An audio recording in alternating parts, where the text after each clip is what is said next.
오늘 우리에게 주시는 하나님의 말씀은 구약성경 창세기 1장 26절부터 28절까지의 말씀입니다. 창세기 1장 26절부터 28절까지의 말씀. 이제 봉독하겠습니다. 하나님의 말씀을 경청하십시오. 하나님이 이르시되 우리의 형상을 따라 우리의 모양대로 우리가 사람을 만들고 그들로 바다의 물고기와 하늘의 새와 가축과 온 땅과 땅에 기는 모든 것을 다스리게 하자 하시고, 하나님이 자기 형상 곧 하나님의 형상대로 사람을 창조하시되 남자와 여자를 창조하시고, 하나님이 그들에게 복을 주시며 하나님이 그들에게 이르시되 생육하고 번성하여 땅에 충만하라. 땅을 정복하라.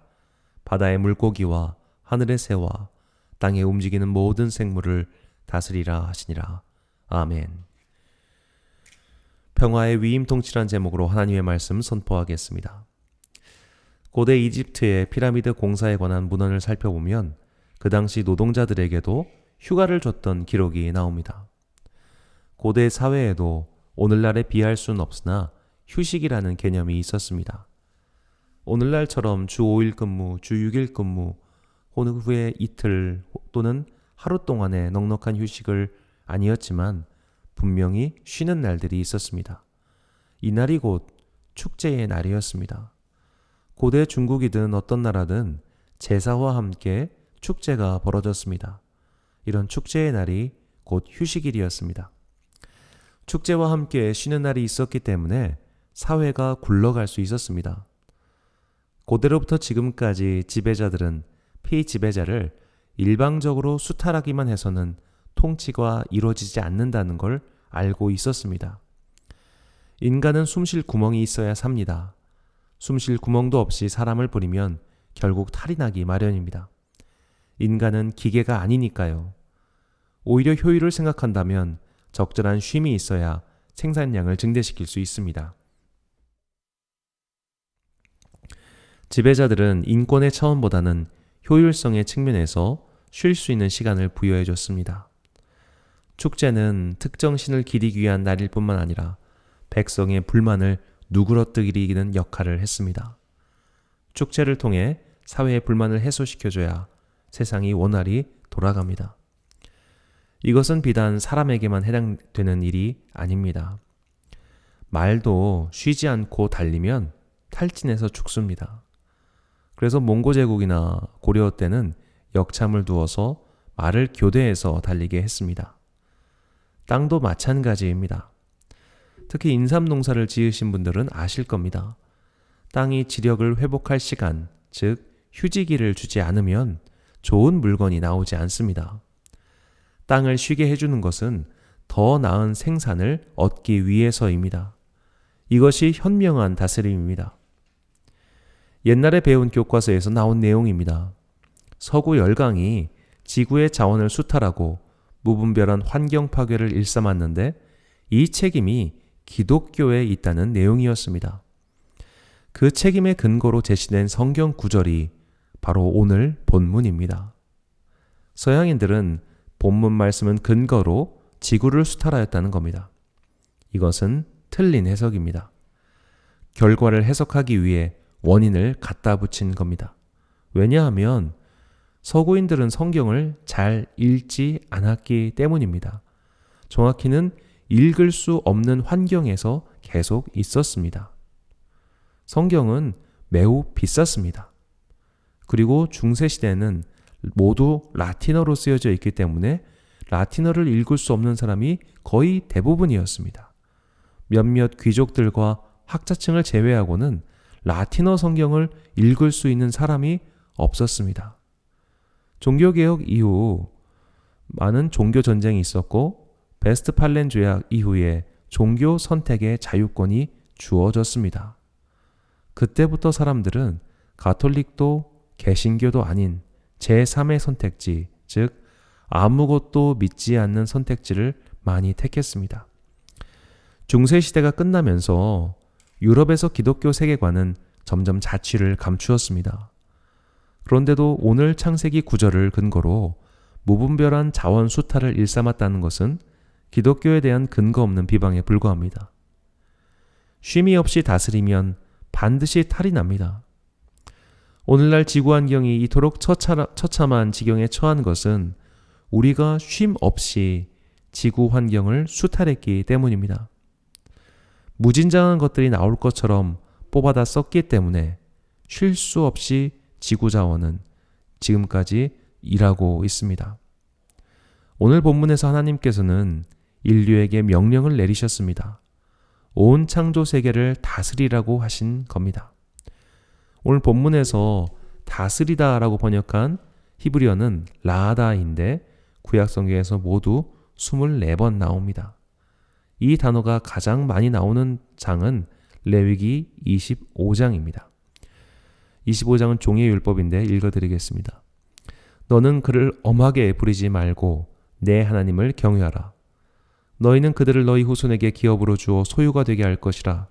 이방인 중에서는 너희가 영원한 종으로 삼으려니와 너희 동족 이스라엘 자손은 너희가 피차 엄하게 부리지 말지니라. 주인은 그를 매년의 삭군과 같이 여기고 내 목전에서 엄하게 부리지 말지니라. 여기 본문에서 부리다라고 번역한 히브리어가 라다입니다. 그리고 엄하게 하지 말라라는 히브리어가 페렉인데 이 단어는 6번밖에 나오지 않고 전부 오늘 본문 이 3번과 출애굽기 1장에서 노예 생활을 묘사할 때 쓰입니다. 이 단어는 뼈가 부서지다, 잔인하다는 뜻입니다. 하나님은 우리에게 다스릴 권세를 주셨습니다. 그러나 그 다스림은 잔혹해선 안 됩니다. 수탈해서는 안 됩니다. 엄하게 해서는 안 됩니다. 쉼을 주어야 합니다. 이 쉼에 대한 하나님의 마음이 십계명 제4계명에 고스란히 나옵니다. 출애굽기 20장 8절에서 11절 말씀을 읽겠습니다. 안식일을 기억하여 거룩하게 지키라. 엿새 동안은 힘써 내 모든 일을 행할 것이나 일곱째 날은 내 하나님 여호와의 안식일인즉 너나 내 아들이나 내 딸이나 내 남종이나 내 여종이나 내 가축이나 내 문 안에 머무는 객이라도 아무 일도 하지 말라. 이는 엿새 동안에 나 여호와가 하늘과 땅과 바다와 그 가운데 모든 것을 만들고 일곱째 날에 쉬었음이라. 그러므로 나 여호와가 안식일을 복되게 하여 그날을 거룩하게 하였느니라. 아멘. 주인은 종을 다스릴 수 있었습니다. 그러나 수탈해선 안 되었습니다. 종에게도 분명한 쉼을 줘야 했습니다. 이것이 하나님의 율법입니다. 우리에게 주어진 모든 것은 하나님께서 우리에게 위임해 주신 것입니다. 그 어떤 것도 나의 수탈의 대상이 될 수 없습니다. 믿음의 사람들은 심지어 내 배에서 나온 자식조차도 하나님의 선물로 여깁니다. 그 육체는 분명히 나의 유전자가 섞여 있지만 그 생명은 내 마음대로 할 수 있는 것이 아니라 하나님의 선물이라고 분명히 고백합니다. 온 피조세계가 이와 마찬가지입니다. 온 자연이 하나님의 선물입니다. 물도 공기도 햇빛도 대지도 모두 하나님의 선물입니다. 그 선물을 다스리라고 주셨다는 것은 내 마음대로 하라는 것이 아니라 위임해 주신 겁니다. 비유하자면 우리는 이 지상세계에 전세로 들어와 살고 있는 겁니다. 보증금이 없는 전세살이입니다. 내가 살고 있지만 내 집이 아니기 때문에 조심조심 하듯이 우리가 누리는 지구라는 별이 사실은 우리 것이 아니기 때문에 항상 조심하면서 누려야 합니다. 그러나 우리는 하나님께서 전세로 내놓으신 집을 마음대로 부수고 망가뜨려 놨습니다. 우리나라는 심각할 정도로 지구 환경을 오염시키고 있습니다. 인구당 이산화탄소 배출량, 인구당 플라스틱 배출량이 세계 최고 수준입니다. 이산화탄소 배출량은 산유국을 제외하면 미국, 호주, 캐나다, 러시아 다음입니다. 중국보다도 많습니다. 2016년도 기준으로 1인당 플라스틱 배출량은 세계 1위입니다. 1인당 연간 132kg를 소비합니다.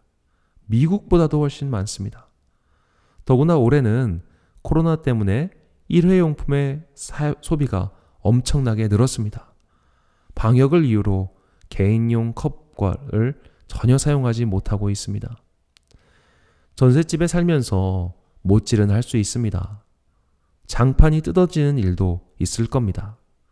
벽지가 손상될 수도 있습니다. 그러나 그 집을 허물어선 안 됩니다. 남의 집에 살면 항상 조심해야 하듯 우리 모두는 이 지구에 잠시 머물다가 가는 존재임을 잊어선 안 됩니다. 빌린 것을 마치 자기 것인 양 소비하는 세상에서 피조세계를 맡기신 하나님의 뜻을 가장 잘 구현한 사람이 있습니다. 12세기 이탈리아 아시시의 성자인 프란체스코입니다. 오늘 10월 4일은 그가 세상을 떠난 날이며 그를 기리는 축일입니다. 프란체스코는 20대 시절 하나님의 사랑에 자신을 내어 맡긴 삶을 살겠다고 결심합니다. 그는 부유한 상인으로 살 수 있었지만 그 길을 떠나 가난의 길을 가기로 결심합니다. 그가 가난의 삶을 택한 이유는 예수 그리스도께서 가난하게 사셨기 때문입니다. 예수님께서도 머물 집이 없으셨듯이 프란체스코도 집이 없었습니다. 예수님께서 나병 환자를 사랑하셨듯이 그도 자신은 거북스럽지만 나병 환자를 사랑했습니다. 예수님께서 재산이 없으셨기 때문에 프란체스코도 무소유의 삶을 살았습니다. 프란체스코는 예수님을 사랑했습니다. 그래서 예수님을 닮고 싶은 마음이 강렬했습니다. 그분과 함께 있고 싶었습니다. 프란체스코는 이런 기도를 했습니다. 주님, 내가 천국을 가기 위해 주님을 사랑하지 않게 하소서. 주님이 계신 곳이 지옥이라면 나도 지옥에 가게 하소서. 오직 주님이 계신 곳이 진정한 천국입니다. 프란체스코는 천국을 가기 위해 예수님을 믿지 않았습니다. 주님이 계신 곳에 함께 있고 싶었을 뿐입니다. 예수님을 진심으로 사랑했기 때문에 예수님을 닮고 싶었고 그가 하라고 하신 것을 실천했습니다. 말씀을 굴절시키거나 변형시키지 않았습니다. 문자 그대로 그가 하신 명령을 준행하려 하였습니다. 예수님을 사랑했기에 예수님께서 사랑하신 사람들을 사랑했습니다. 예수님께서 인류를 위하여 십자가를 지셨기 때문에 사람들을 사랑했습니다. 주님께서 이 피조 세계를 사랑하셨기 때문에 그도 주님께서 만드신 세계를 사랑했습니다. 그의 이 사랑 확장은 신앙인의 모범입니다. 예수님 사랑이 인류 사랑으로, 예수님 사랑이 창조 세계를 향한 사랑으로 확장되었습니다. 창조 세계를 향한 그의 사랑은 피상적이지 않았습니다. 그는 창조 세계를 자신의 형제자매로 여겼습니다. 같은 하나님의 피조물이었기 때문입니다. 같은 하나님에게서 나왔기 때문에 온 만물은, 자연은 그의 형제요 자매였습니다. 우리는 이 프란체스코의 삶을 통해 이 창조 세계를 대하는 우리의 태도를 점검하고 변화시켜야 합니다. 첫 번째로, 모든 그리스도인은 생명을 존중해야 합니다. 오늘날 가톨릭 교회는 프란체스코를 동물들의 수호 성인으로 여깁니다. 프란체스코는 동물들에게도 설교했습니다. 한 마을에 늑대들이 자주 출몰해서 양을 잡아먹었습니다. 피해가 이만저만이 아니었습니다. 프란체스코는 늑대들을 찾아가서 늑대들에게 설교합니다. 그러자 늑대들이 회개해서 더 이상 양을 잡아먹지 않겠다고 약속합니다. 그러자 목자들이 늑대들의 먹이를 챙겨줬습니다. 그렇게 프란체스코는 늑대와 양들이 서로 공존할 수 있도록 활동했습니다. 늑대가 갑자기 풀을 뜯어먹고 살 수는 없겠죠. 양을 잡아먹되 마구 해치지 않는 겁니다. 이것이 서로 공존하는 길입니다. 프란체스코에게 모든 피조물은 하나님을 찬양하는 존재인데 그들의 모습 그대로 있는 것이 찬양이었습니다. 늑대가 풀을 뜯어먹는 것이 하나님을 찬양하는 것이 아니라 양을 잡아먹되 서로 공존할 수 있을 만큼 먹는 것입니다. 동물의 세계는 약육강식의 질서를 지키고 있습니다. 강자들은 약자를 마구 포식하지 않습니다. 그렇게 되면 자신들도 먹이가 없어 죽기 때문입니다. 포식자를 없애면 초식동물들이 너무 많아져서 생태계가 무너집니다. 포식자가 다 먹어버리면 포식자도 결국 멸종합니다. 동물의 세계는 서로의 생명을 존중하며 생명과 죽음이 서로 교차하며 존재하고 있습니다. 우리는 이 세계를 존중하고 지켜줘야 합니다. 이것이 피조 세계를 맡기신 주님의 뜻입니다. 우리는 동물을 잡아먹습니다. 그러나 과식해선 안 됩니다. 지금처럼 모두가 욕심을 절제하지 않고 동물을 잡아먹으면 자연이 버티질 못합니다. 우리의 욕심 때문에 돼지와 소들이 숨도 못 쉴 환경에서 살고 있습니다. 그러다가 전염병이 돌고 폭염이 찾아오면 수만 마리가 폐사당합니다. 살아있는 생명을 땅속에 집어넣습니다. 돼지가 썩어버립니다. 이 얼마나 큰 비극입니까? 우리나라도 반려동물 천만 시대를 살고 있습니다. 특히 개와 고양이를 많이 키웁니다. 이 동물들을 많이 키우는 이유는 일단 소형종이기 때문일 것이고 또 남다른 교감이 가능하기 때문일 겁니다. 하지만 소를 키우시는 분들은 소야말로 사람과 교감이 가장 가능한 똑똑한 동물이라고 입을 모아 이야기합니다. 예전에 원앙소리란 영화가 보여주지만 소만큼 인류와 오랫동안 동행한 동물이 없습니다. 반려동물을 길에 버리는 것은 입을 모아 비난하면서 소와 돼지 수만 마리가 폐사당하는 것에 대해선 왜 목소리를 내지 않을까요? 이사야서는 하나님 나라의 놀라운 비전을 이렇게 보여줍니다. 이사야 65장 25절입니다. 이리와 어린 양이 함께 먹으며 사자가 소처럼 즙을 먹을 것이며 뱀은 흙을 양식으로 삼을 것이니 나의 성산에서는 해함도 없겠고 상함도 없으리라. 여호와의 말씀이니라. 아멘. 하나님께서 동물들을 우리에게 맡기고 다스리라고 하셨습니다. 그들을 먹을 수도 있고 사용할 수도 있습니다. 그러나 절제가 필요합니다. 절제가 없으면 결국 모두가 파멸로 갈 뿐입니다. 우리는 하나님의 창조세계를 선하게 다스릴 의무가 있습니다. 착취는 폭력입니다. 아름다운 창조세계의 복원, 에덴 동산을 이 땅에서 사는 동안 열심히 이룩해야 할 책임이 우리에게 주어져 있습니다. 이 의무를 깨닫고 모든 생명을 사랑하는 주님의 자녀가 되시길 바랍니다. 둘째로 우리는 창조세계를 보존해야 합니다. 프란체스코가 지은 노래 중 가장 유명한 것이 태양의 노래입니다. 그 노래에서 프란체스코는 이 만물을 자신의 형제이자 자매로 언급합니다. 일부를 발췌해서 읽겠습니다. 내 주여 모든 피조물로 인하여 찬미 받으소서. 복되신 태양 형제는 주님을 통해 우리에게 낯을 주고 또 우리를 비추어 주나이다. 또한 장엄한 빛 가운데서 아름답게 빛나면서 전능하신 주님을 증언하나이다. 주님, 그렇게도 밝고 절묘하고 아름답게 지으셨으니 자매인 달림과 별들로 인해 찬미 받으소서. 주님, 구름 낀 날과 개인 날을 번갈아 선사하는 바람 형제와 대기를 인하여 찬미 받으소서. 또한 생명을 주는 모든 날씨로 인해 찬미 받으소서. 주님, 쓰임 많고 겸손하고 값지고 조촐한 물 자매를 인하여 찬미 받으소서. 주님, 밤을 밝히는 불 형제를 인하여 찬미 받으소서. 그는 아름답고 태평하고 강건하고 맹렬하나이다. 주님, 우리를 기르고 돌볼 뿐만 아니라 풍성한 과일과 화려한 꽃과 풀들을 낳아주는 우리 자매인 어머니 대지로 인하여 찬미 받으소서.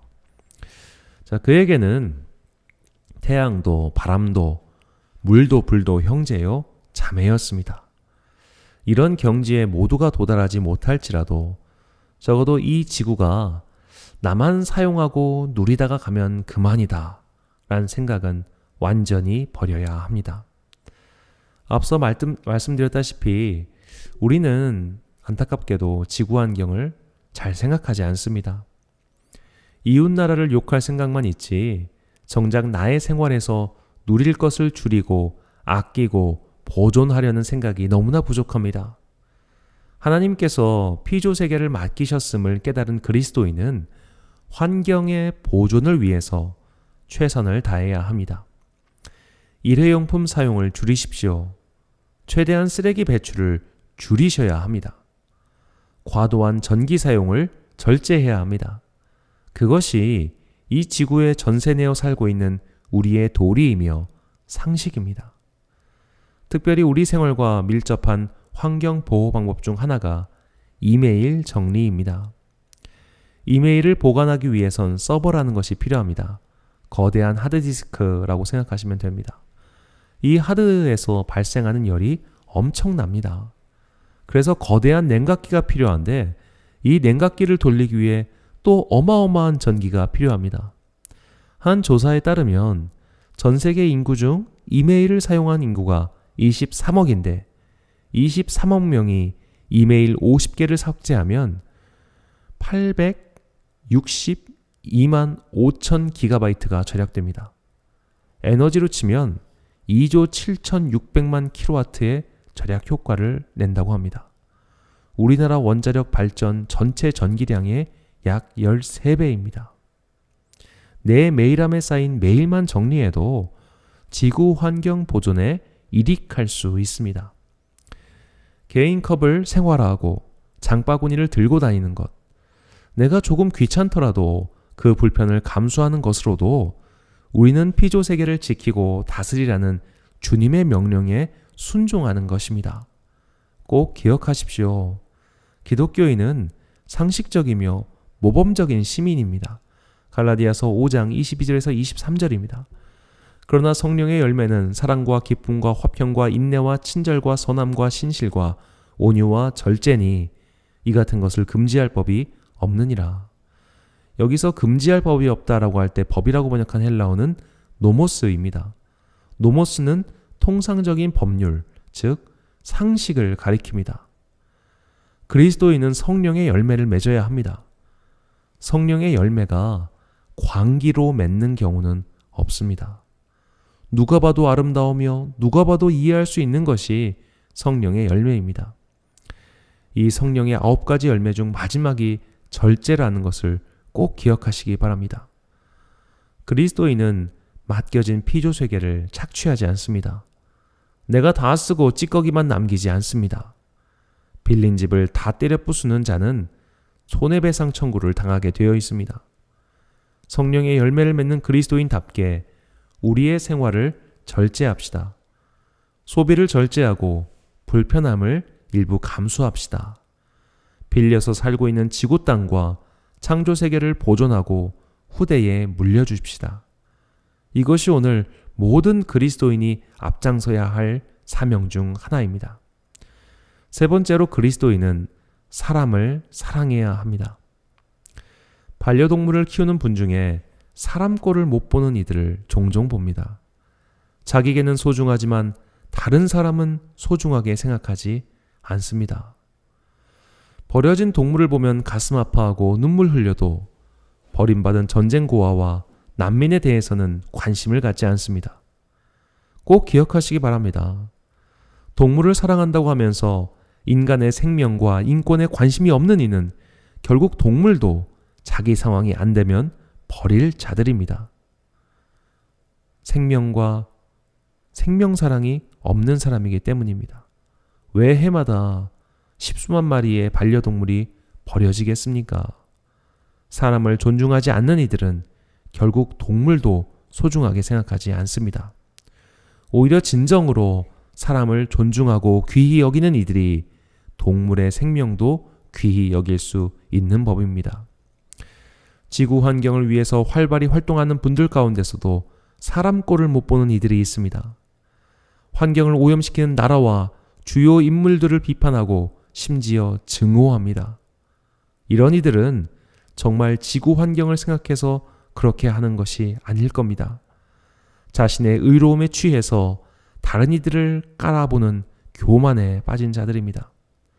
환경 보존도 결국 사람 사랑에서 나오는 겁니다.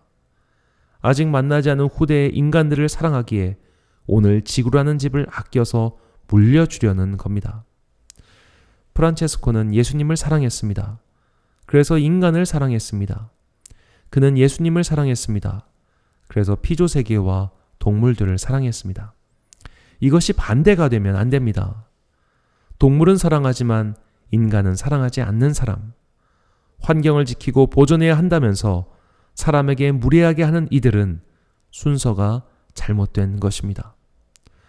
그리스도인의 사랑은 언제나 하나님 사랑으로 시작해서 온 피조 세계의 사랑으로 확장되는 것입니다. 그 중심에 하나님 사랑이 없는 채 외곽으로 확장만 되는 것은 사실 속빈 강정이나 다름없습니다. 요한일서 4장 20절 말씀입니다. 22절 말씀입니다. 누구든지 하나님을 사랑하노라 하고 그 형제를 미워하면 이는 거짓말하는 자니 보는 바 그 형제를 사랑하지 아니하는 자는 보지 못하는 바 하나님을 사랑할 수 없느니라. 아멘. 하나님을 사랑하는 자가 그리스도인입니다. 하나님을 사랑하는 그리스도인은 사람을 사랑합니다. 같은 하나님 안에서 태어난 자이기에 사람을 사랑하고 같은 하나님 안에서 탄생한 피조 세계를 사랑하는 것입니다. 이 하나님 사랑에서 출발하여 온 인류와 피조 세계를 향한 사랑으로 그 외연을 확대한 사람이 부르는 노래가 평화의 노래입니다. 주여, 저를 평화의 도구로 써주소서. 미움이 있는 곳에 사랑을, 상처가 있는 곳에 용서를, 의심이 있는 곳에 믿음을, 분열이 있는 곳에 통합을, 절망이 있는 곳에 희망을, 어둠이 있는 곳에 광명을, 슬픔이 있는 곳에 기쁨을 심게 하소서. 오 거룩하신 주님, 위로받기보다는 위로하며 이해받기보다는 이해하며 사랑받기보다는 사랑하게 하소서. 우리는 줌으로써 받고 용서함으로 용서받으며 죽음으로써 영원한 생명을 얻기 때문입니다. 이 노래는 프란체스코가 지은 것으로 알려져 있지만 실제는 1913년 노르망디의 한 잡지에 실린 기도문이라고 합니다. 이 기도문을 이 프란체스코 형제회에서 프란체스코의 정신을 잘 담아냈다고 하여 오늘날에는 많은 이들이 프란체스코의 작품이라고 생각하고 있습니다. 지은 이가 누구이든 기독교인이 가져야 할 평화의 정신을 너무나 잘 담아낸 작품입니다. 평화라고 번역한 히브리어 샬롬은 빚을 갚다는 뜻입니다. 모든 그리스도인은 사도 바울의 고백처럼 사랑의 빚을 진 자입니다. 이 빚을 갚는 방법은 주님께서 사랑하신 이 온 세계를 사랑하는 것입니다. 이렇게 사랑으로 사랑의 빚을 갚을 때 비로소 평화가 우리 가운데 임하게 됩니다. 사랑하는 우리 로뎀의 성도 여러분, 사도 바울이 로마서 8장 19절에서 말씀하였듯이 피조 세계는 하나님의 자녀들이 나타나길 기다리고 있습니다. 바로 우리가 평화의 전령이 되어야 합니다. 사랑의 빚을 사랑으로 갚으십시오. 하나님을 사랑하고 이웃을 사랑하고 동물을 사랑하고 온 창조 세계를 사랑하십시오. 이것이 우리에게 창조 세계의 통치 고난을 위임하신 하나님의 뜻입니다. 모든 생명을 아끼고 소중히 여겨야 합니다. 음식을 먹을 때도 내가 무언가의 생명을 취하였음을 잊지 마십시오. 다른 생명이 나를 위하여 희생한 것이 식탁 위에 올려져 있습니다. 그 생명에 감사하며 나도 누군가를 위한 희생을 감내하는 사람이 되게 해달라고 기도하십시오. 우리가 사는 지구별은 내 것이 아닙니다. 집주인에게 무상으로 빌려서 살고 있는 집입니다. 우리는 언젠가 반드시 이 집을 떠나 본향으로 돌아갑니다. 그러니 순례자의 정신을 갖고 살다가 이 집을 최대한 깨끗하게 다음에 살 사람에게 돌려줍시다. 지구 환경 보존을 위해 불편함을 감내합시다. 일회용품의 사용을 줄이고 전기를 아끼십시오. 욕망을 절제하십시오. 성령의 열매 중 마지막이 절제라는 것을 잊지 마십시오. 그러나 그리스도인은 사회운동가가 아닙니다. 우리는 인류의 영원한 발전을 위해 지구 환경을 보존하려는 것이 아닙니다. 우리는 하나님을 사랑하기 때문에 집주인에게서 빌려서 사용하는 것을 아끼고 소중하게 여길 뿐입니다. 결코 잊지 마십시오. 우리의 모든 행위는 하나님 사랑의 터전 위에서 행할 뿐입니다. 예수님을 사랑하고 인간을 사랑하고 온 피조 세계를 사랑했던 위대한 전도자 프란체스코처럼 우리도 그런 위대한 사랑의 노래, 평화의 노래를 부르는 자들이 되시길 주님의 이름으로 축원합니다. 기도하겠습니다. 사랑과 은혜가 풍성하신 아버지 하나님, 민족의 아름다운 명절 한가위를 보내고 주님 앞에 섰습니다. 하나님께서 온 창조 세계를 우리에게 맡기셨는데 우리는 그 세계를 잘 관리하지 못했습니다. 빌린 집에서 사는데 이 집이 마치 내 것인 양 함부로 살았습니다. 욕심을 절제하지 못했습니다. 수탈하고 착취하며 살았습니다. 우리의 어리석음과 욕심을 용서하여 주옵소서. 하나님을 사랑하기에 이웃을 사랑하겠습니다. 그 사랑이 온 피조 세계로 확장될 수 있도록 성령님께서 우리의 품을 넓혀 주옵소서. 주님을 사랑하며 온 세상을 사랑했던 한 사람처럼 우리도 사랑으로 평화의 노래를 부르게 하옵소서. 우리를 통하여 온 피조 세계가 고대하는 하나님 나라가 이 땅 가운데 이루어지길 소망하오며 예수님의 이름으로 기원하옵나이다. 아멘.